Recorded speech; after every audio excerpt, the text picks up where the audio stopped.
The colony of New Haven was celebrating its 10th anniversary when the ships appeared in the sky. It was a warm summer evening, and the streets were filled with families, enjoying music, food, and fireworks. Children ran between the stalls, laughing and playing games while their parents watched with proud smiles. No one noticed the dark shadows descending through the clouds until it was too late. Sophie Grant was 8 years old. She was holding her father's hand when the first explosion shook the ground. Sergeant Kevin Grant pulled his daughter close and looked up at the sky. His military training kicked in immediately. Those were not fireworks. Those were weapons. "Everyone get inside now," he shouted to the crowd around him. But the Cathari were faster. Their soldiers dropped from transport ships like rain. They were tall creatures with gray skin, 4 arms, and eyes that glowed pale yellow in the darkness. They moved with purpose, pushing through the panicking crowd and grabbing children. Kevin tried to fight them. He threw punches and kicked at the alien soldiers, but there were too many. One of them struck him across the face with a weapon, and he fell to the ground. The last thing he saw before losing consciousness was Sophie being carried away, her small hand reaching out for him. "Daddy," she screamed. Then everything went black. Across the colony, the same scene played out again and again. The Cathari ignored the adults. They only wanted the children. In less than 20 minutes, they had taken 18 young humans and disappeared back into the sky. The attack was surgical and precise. By the time the colony's defense forces arrived, the alien ships were already gone. Far away in the Cathari Dominion, High Overlord Vex Theron watched the operation's success on his command screen. He was pleased. The humans were a curious species that had appeared on the galactic stage only 200 years ago. In that short time, they had advanced faster than any other race in recorded history. The Cathari wanted to know why. "The specimens have been secured," Commander Zilketh reported. 18 human young, all in good health. "Excellent," Vex Theron replied. "Begin the research immediately. I want to understand what makes these creatures so adaptable." Scholar Miravos stepped forward. She was one of the few scientists brave enough to speak against the High Overlord. "My lord, I must advise caution. Taking children from any species is dangerous. The humans are known for their protective instincts toward their young." Vex Theron laughed. It was a cold sound that echoed through the chamber. "The humans are primitives. They have only been traveling between stars for 2 centuries. What can they possibly do against the Cathari Dominion? We have ruled this region of space for 10,000 years. The other races fear them," Miravos continued. "I have read the reports. The humans respond to threats against their children with extreme violence. There was the Vrex Syndicate incident. When they harmed a single human child, the humans hunted them for 30 years, until every last member was dead. Stories to frighten children." Vex Theron dismissed her with a wave of his 4 arms. "The humans will protest. They will make demands. And we will ignore them. By the time they build enough ships to threaten us, our research will be complete." Miravos bowed her head and said nothing more. She had tried to warn him. That was all she could do. Back on New Haven, Kevin Grant woke up in a medical center. His head was wrapped in bandages, and his body ached everywhere. But the physical pain was nothing compared to the agony in his heart. "Sophie," he whispered. Dr. Lisa Monroe was standing beside his bed. She was the colony's chief medical officer and had treated hundreds of patients. But she had never seen grief like the one in Kevin's eyes. "I'm sorry," she said softly. "They took her. They took all the children." Kevin tried to get up, but Lisa gently pushed him back down. "You need to rest. Your injuries are serious." "I don't care about my injuries," Kevin growled. "I need to find my daughter." "And you will," Lisa promised. "But not like this. Earth has already been contacted. Help is coming." 2 days later, Lieutenant Grace Lawson sat in an intelligence center on Earth's moon. She had been working for 72 hours straight, piecing together fragments of distress signals, sensor data, and witness testimonies. Her eyes were red from lack of sleep, but she refused to stop. Finally, she found what she was looking for. "I've got them," she announced to her team.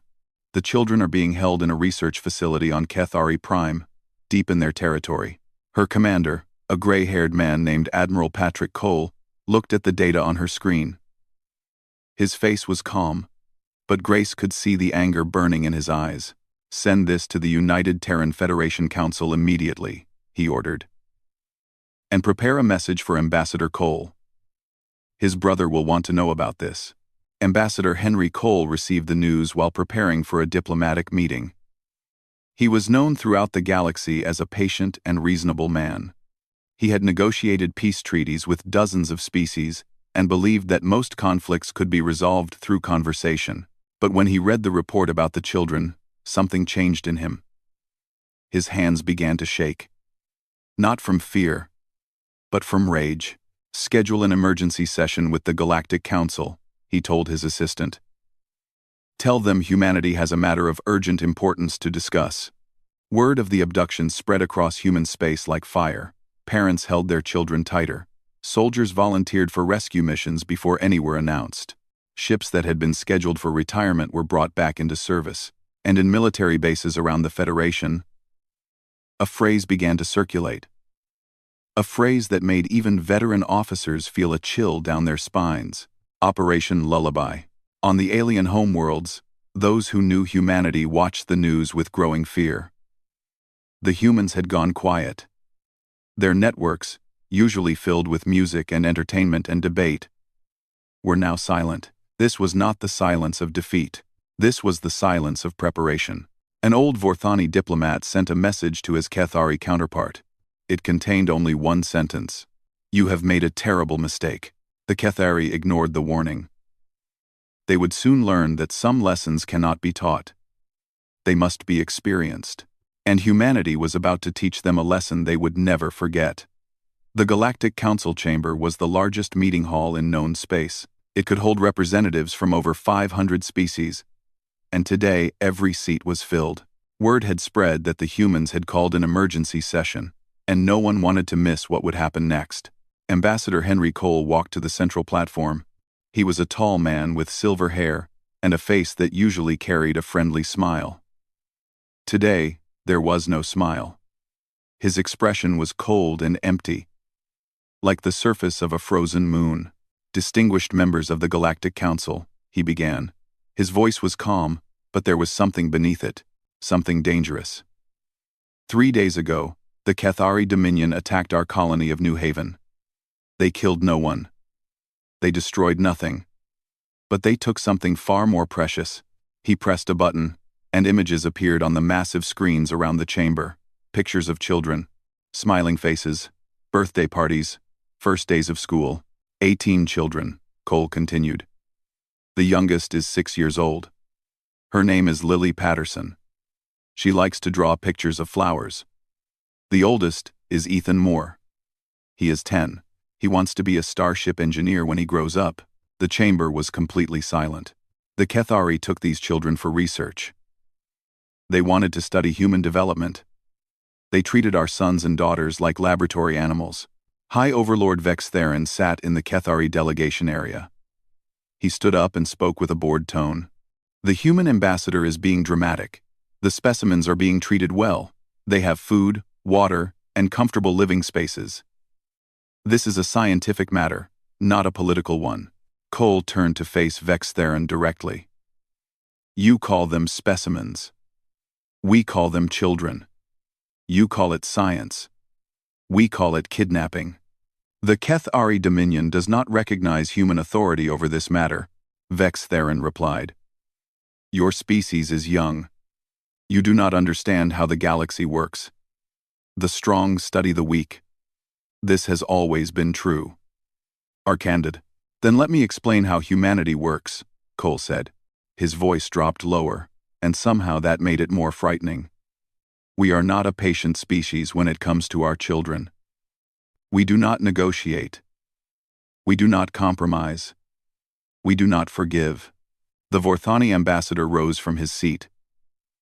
His species was ancient, over 1,000,000 years old, and they had seen the rise and fall of countless civilizations. "High Overlord Vex Theron," the Vorthani said. I urge you to return the human children immediately. You do not understand what you have awakened. Vex Theron laughed. Another species telling me to fear the humans. What will they do? Send angry messages? Their fleet is small. Their empire is young. The Cathari have nothing to fear. Note. Then you have not read the histories, the Vorthani replied. 200 years ago, a criminal organization called the Vrek Syndicate kidnapped 3 human teenagers for ransom. The humans did not pay. Instead, they spent 30 years tracking down every member of the syndicate across the galaxy. They found them hiding in distant systems, living under false names, pretending to be dead. It did not matter. The humans found them all. Another ambassador stood. This one was from the Threll Collective, a species known for their vast trading networks. We have similar records. 50 years ago, a Threll merchant harmed a human child during a business dispute. The human government demanded justice. We refused, thinking it was a minor matter. The humans placed trade restrictions on our entire civilization for 20 years. Our economy nearly collapsed. More voices joined in. Species after species shared stories about human reactions to threats against their young. The chamber filled with warnings and pleas for the Cathari to reconsider. Vex Theron grew tired of listening. Enough, he commanded. The Cathari Dominion has made its decision. The human specimens will remain in our possession. If the humans attempt to recover them by force, they will be destroyed. This matter is closed.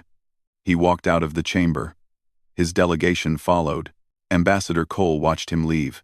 Then he turned back to the council. You have witnessed our attempt at diplomacy, he said. Let the record show that humanity asked for peace. Let the record show that we were refused. He straightened his coat and spoke his final words to the assembly. What happens next is on the Cathari. Then he left. In the hours that followed, the galaxy watched as humanity mobilized. Military bases that had been quiet for decades suddenly came alive with activity.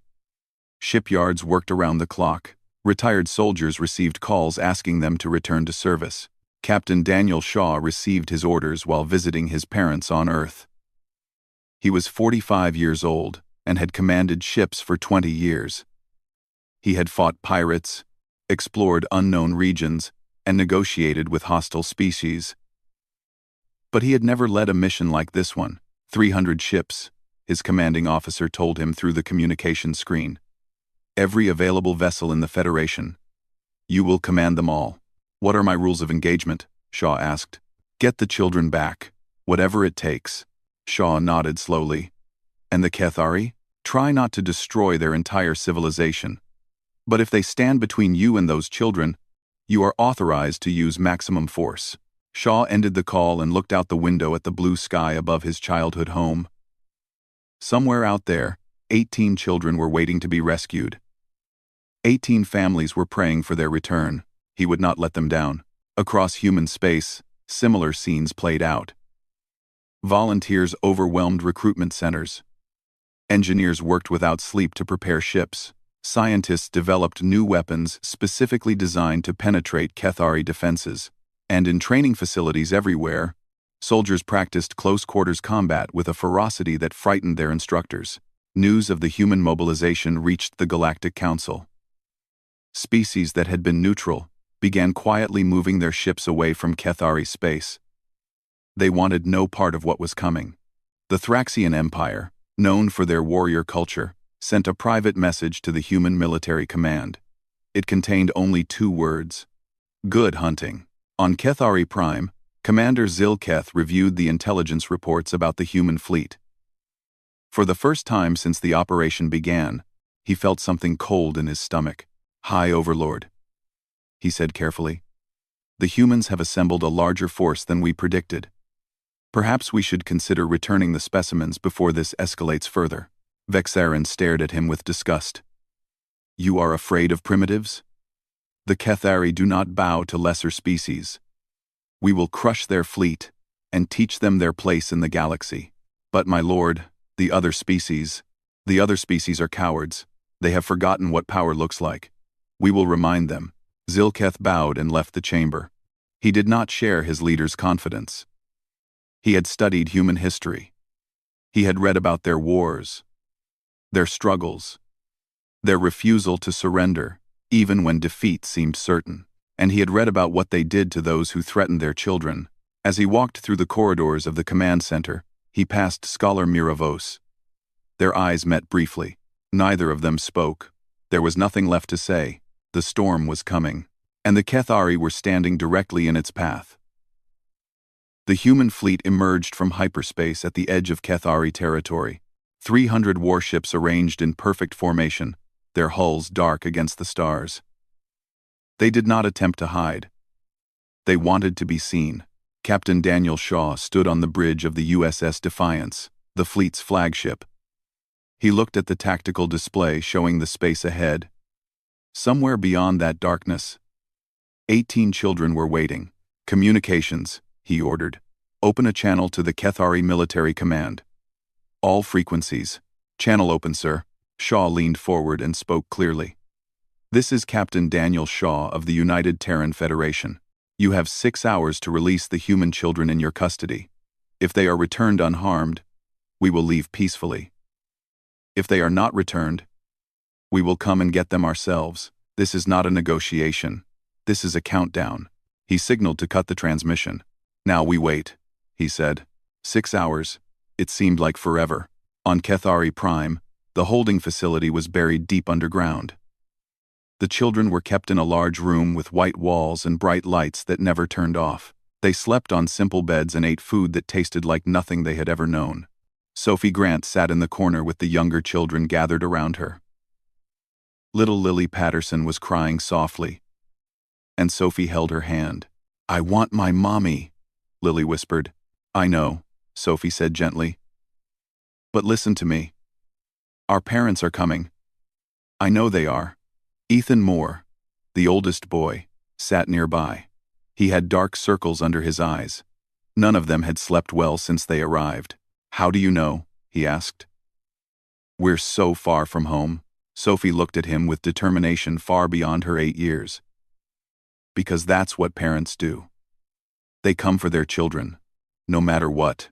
The door to their room opened, and a Kethari scientist entered with guards. He began scanning the children with a strange device, recording data on their health and development. "Remarkable creatures," he muttered to himself. "So fragile, yet so resilient." Sophie glared at him. "We're not creatures. We're people." The scientist seemed surprised that she spoke to him. "You are young. You do not understand. This is for science. My daddy is going to find you," Sophie said. Her voice did not shake. "And when he does, you're going to be sorry." The scientist laughed nervously and continued his work. But Sophie noticed that his hands trembled slightly. Good, she thought. He should be scared. Back on the fleet, Sergeant Kevin Grant was preparing for the ground assault. His head wound had healed enough for him to rejoin active duty, and nothing could have kept him away from this mission. Dr. Lisa Monroe had cleared him personally, understanding that telling him to stay behind would be useless. "You know this is probably a one-way trip," his team leader said, as they checked their equipment. "I don't care," Kevin replied. "My daughter is in there." The team leader nodded. Every member of the assault teams had volunteered, knowing the risks. Many of them had children of their own. They understood. Lieutenant Grace Lawson appeared on the transport deck with updated intelligence. She looked exhausted but focused. "We've identified the facility's location," she told the assembled soldiers. "It's heavily defended. 3 kilometers underground. The Kethari have stationed their elite guard units around it." "Can we breach it?" Kevin asked. "We've developed cutting charges specifically for their door materials. Our engineers say we can get through. But it won't be quiet. And it won't be easy." "Nothing about this was going to be easy," another soldier said. "Let's go get our kids." The 6-hour deadline passed without response from the Kethari. Captain Shaw checked his watch and nodded slowly. They made their choice. He addressed the entire fleet through the communication system. "All ships. This is Captain Shaw. The deadline has expired. We are go for Operation Lullaby. Remember why we're here. Remember who we're fighting for. And remember that those children are counting on us." He paused and added, "Let's bring them home." The fleet surged forward into Kethari space. On Kethari Prime, High Overlord Vex Theron watched the approaching ships with annoyance rather than concern. His own fleet was moving to intercept. They had 500 vessels, more than enough to destroy the human attackers. "They are fools," he declared. "They throw their lives away for a handful of young ones." Primitives cannot understand the value of sacrifice. Commander Zilketh stood beside him, his face carefully neutral. He had run the battle simulations 100 times. The numbers favored the Kethari. But something about the human advance troubled him. They were not using standard tactics. Human ships were spreading out in patterns he did not recognize. They were moving too fast, taking risks that no rational commander would accept. "My lord," he said cautiously, "the humans are not fighting like a normal military force. Then they will die like fools," Vex Theron snapped. The two fleets met in the darkness between stars. The battle that followed would be studied for centuries. The Kethari fought with discipline and precision. Their ships maintained formation, coordinated their fire, and protected each other according to ancient military doctrine. The humans fought like animals. Their ships charged directly at enemy lines with no regard for safety. Pilots performed maneuvers that should have torn their vessels apart. When their weapons ran empty, they used their ships as battering rams, and they kept coming. For every human ship destroyed, 3 more took its place in the assault. The fleet did not retreat. It did not pause. It pressed forward with relentless fury. Commander Zilketh watched the battle data with growing horror. Human casualties were high, but their advance was unstoppable. They were cutting through his fleet like a blade through flesh. "They are not afraid to die," he realized aloud. "All species fear death," Vex Theron insisted. "Not these ones," Zilketh replied. "Not today." In the holding facility, the children felt the ground shake from distant explosions. Lily clung to Sophie, crying with fear, but Sophie smiled. "They're here," she whispered. "I told you they would come." Above them, the sky was filled with fire as humanity fought to reach them. And somewhere in that chaos, Kevin Grant was getting closer to his daughter with every passing second. Nothing in the galaxy would stop him. The transport ships descended through the flames of atmospheric battle. Kethari defense platforms fired desperately at the incoming vessels. But human fighters swarmed around them like angry hornets, drawing fire and creating openings. Sergeant Kevin Grant stood with his assault team in the cargo bay of their transport. The ship shook violently as it dodged enemy fire. Warning lights flashed red. But no one showed fear. They were too focused on what waited below. 2 minutes to landing zone, the pilot announced over the intercom. "Enemy resistance is heavy. Prepare for hot deployment." Kevin checked his weapon one final time.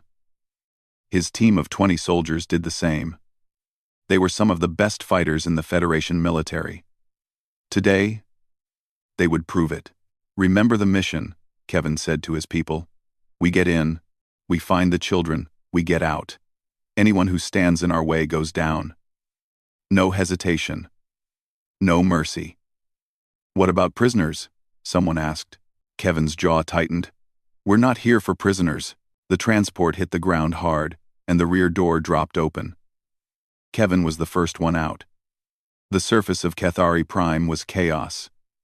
Buildings burned around them. Kethari soldiers scrambled for defensive positions. The air smelled like smoke and ozone. "Move!" Kevin shouted. His team advanced toward the facility entrance. It was a massive metal door built into the side of a mountain, designed to withstand orbital bombardment. The Kethari believed it was impenetrable. They were wrong. Human engineers had spent days studying Kethari construction materials. They had developed specialized charges that could cut through their strongest alloys. Kevin's team placed the explosives and stepped back. Fire in the hole. The explosion was deafening. When the smoke cleared, the door was gone, replaced by a jagged hole large enough to drive a vehicle through. Go, go, go. They rushed inside. The corridors were narrow and dimly lit, perfect for defense. Kethari soldiers waited around every corner with weapons ready. The fighting was brutal and close. Human soldiers moved with speed and aggression that the Kethari could not match. Where aliens hesitated, humans pushed forward. Where aliens followed protocol, humans improvised. Kevin fought at the front. Every time a Kethari soldier appeared, he put them down without stopping. His weapon was an extension of his body. His training took over, leaving only one thought in his mind: Sophie. I'm coming for you. Sophie. The team descended deeper into the facility. They passed laboratories filled with strange equipment. They passed storage rooms and barracks and command centers. Each level brought them closer to the children, and each level brought more enemies. Sergeant, we've got heavy resistance ahead, one of his soldiers reported. At least 30 hostiles blocking the main corridor. Group. Group. Group. Group. Group. Group. Group. Group. Group. Group. Group. Group. Group. Group. Group. Kevin did not slow down. Then we go through them. They pushed forward. The Kethari had set up a defensive line with heavy weapons. In any normal battle, it would have been suicide to charge such a position. But this was not a normal battle. Kevin's team attacked with fury that seemed inhuman. They used grenades to create chaos, then rushed into the smoke before the aliens could recover. Soldiers who ran out of ammunition used knives and fists. One soldier was shot 3 times and kept fighting until he collapsed. The defensive line broke. The Kethari fled deeper into the facility, terrified by what they had witnessed. Medical team. We need support at Junction 7. Kevin called into his radio. We've got wounded. Dr. Lisa Monroe's voice came back immediately. Already on our way. Keep pushing, Sergeant. You're almost there. They continued down. The walls changed from metal to reinforced concrete. The air grew colder. They were entering the deepest level of the facility. And then Kevin heard it. Crying. Children crying. His heart stopped for a moment. Then it beat faster than ever before. Contact ahead, his point man whispered. One guard, standing outside a sealed door. The guard was a Kethari scientist, not a soldier. He held a small weapon with shaking hands, clearly terrified. Kevin walked toward him slowly. His face was covered in blood and dirt and sweat. His eyes were burning with something ancient and primal. Open the door, he said quietly.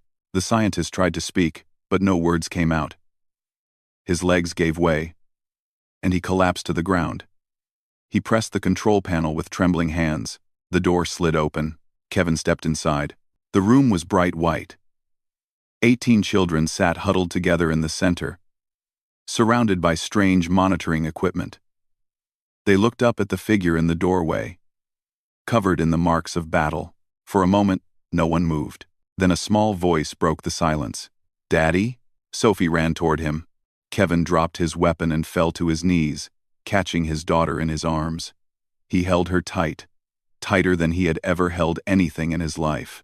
I'm here, sweetheart, he whispered. I'm here. It's over. You're safe now. Sophie buried her face in his shoulder. I knew you would come. I told them you would come. The other children began to cry, but this time they were tears of relief. Kevin's soldiers moved among them, offering comfort and checking for injuries. One massive soldier gently picked up little Lily Patterson, who wrapped her arms around his neck and refused to let go. Dr. Monroe arrived moments later with her medical team. She moved quickly, examining each child, making sure they were healthy enough for transport. They're scared and tired, but physically okay, she reported. Whatever the Kethari were doing, they hadn't started any invasive procedures yet. Kevin nodded, still holding Sophie. Let's get them out of here. The evacuation was faster than the assault. With the children secured, the human soldiers formed a protective barrier around them as they moved back through the facility. Any Kethari who appeared quickly surrendered or fled. Word spread through the planet's defense network. The humans had reached the children. The humans had won. Commander Zilketh received the news in his command center. He looked at the reports of his defeated soldiers. his destroyed defensive lines, his failed mission. Then he removed his rank insignia and set it on the table. "Contact the human fleet," he ordered quietly. "Tell them we surrender. Tell them they can have whatever they want. Just make it stop." His officers obeyed without question. When Kevin carried Sophie out of the facility and into the light of the Kethari sun, a human journalist captured the moment. The image would spread across the galaxy within hours. A father holding his daughter, a soldier completing his mission, a civilization's fury given form. The galaxy would never forget what they saw that day. The Galactic Council chamber was filled beyond capacity. Representatives from every known species had gathered to witness what would happen next. The air was thick with tension and anticipation. High Overlord Vex Theron stood in chains at the center of the room. His forearms were bound behind his back. His expensive robes were torn and dirty. The arrogance that had defined him was gone, replaced by something that looked very much like fear. Ambassador Henry Cole approached the central platform. Unlike the cold fury he had shown during the emergency session, his face now carried a calm that was somehow more frightening. This was not the calm of peace. This was the calm of a man who had won and knew exactly what price he would demand. "High Overlord Vex Theron," Cole began. "You stand accused of kidnapping 18 human children. You stand accused of treating them as laboratory specimens. You stand accused of refusing peaceful negotiations and forcing military action that resulted in the deaths of thousands." Vex Theron said nothing. His yellow eyes stared at the floor. "The children have been recovered," Cole continued. "They are safe and healthy and have been returned to their families. For this, the United Terran Federation is grateful. However, gratitude does not replace justice." He produced a document and held it up for the chamber to see. "These are humanity's terms. The Kethari Dominion will pay reparations to the families of the abducted children for 10 generations. The Kethari military will be reduced to defensive capabilities only. All research into other species will cease immediately." Murmurs spread through the chamber. These were harsh terms. Harsher than most species would dare to demand. Cole was not finished. "Additionally, High Overlord Vex Theron will be stripped of his title and imprisoned for the remainder of his natural life. He will not be executed. Death would be too quick. Instead, he will spend his remaining years knowing that his arrogance destroyed everything he built." Vex Theron finally looked up. "You cannot do this," he croaked. "The Kethari are a proud people. We will not accept such humiliation." "You misunderstand," Cole replied calmly. "These are not requests. Your military has surrendered. Your people have lost the will to fight. Your government has collapsed. You have no leverage here. You have nothing." He stepped closer to the former High Overlord. "You called us primitives. You said we were too young to understand the galaxy. Let me explain something to you, Vex Theron. Humanity has existed for only a few 100,000 years. In that time, we have survived ice ages, plagues, wars, and disasters that should have wiped us out. We are still here. We will always be here. And we will always protect our children." The chamber was completely silent. Cole stepped back and addressed the full council. "Let this serve as a lesson to every species in this galaxy. Humanity desires peace. We prefer cooperation. We believe in diplomacy and negotiation and mutual understanding. But there is one line that must never be crossed." His voice hardened. "Our children are sacred. Touch them, and you will face consequences beyond your imagination. This is not a threat. This is a promise." He turned and walked away. The council immediately voted to support humanity's terms. No one dared oppose them. In the days that followed, the Kethari Dominion fell into chaos. Vex Theron was taken to a prison on a distant moon, where he would spend the rest of his life in solitary confinement. Commander Zilketh was pardoned for his role in the surrender and became an advocate for peace between species. Scholar Miravos was appointed to lead the new Kethari government, with a mandate to rebuild relations with the galaxy. She sent a personal message to Ambassador Cole expressing her gratitude and her hope for a better future.